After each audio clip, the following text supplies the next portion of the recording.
पर जी गृहस्थ आश्रम में जाने से पहले अपने जीवन साथी से ऐसे कौन से प्रश्न पूछने चाहिए जिससे हमें पता चल जाए कि हमारे अनुकूल है या नहीं। आपके प्रश्नों से क्या होगा, हम गलत उत्तर दे दें तो क्या आप मान लेंगे?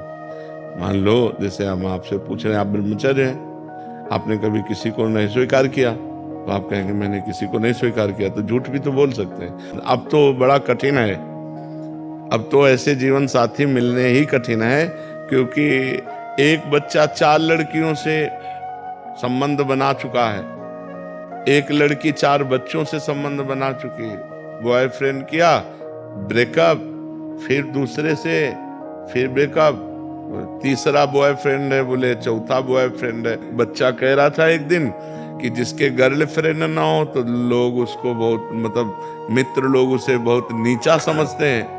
मतलब वो अपना गर्व से वर्णन करते हैं कि मेरे 5 गर्लफ्रेंड है, उसे गर्व समझ रहे हैं। तो ये व्यभिचार प्रवृत्ति जिसकी बन चुकी है, वो भला एक पुरुष में कैसे टिक पाएंगे?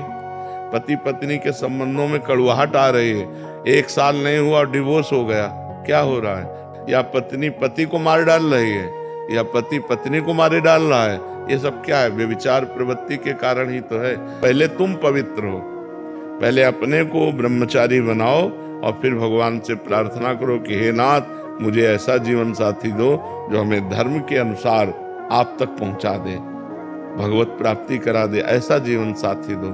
और जब हमने हाथ पकड़ लिया और हाथ समर्पित कर दिया, तो फिर दूसरे की तरफ देखे ना, अपने पति पत्नी से प्यार रखे, नहीं तो फिर जीवन बर्बाद हो जाएगा।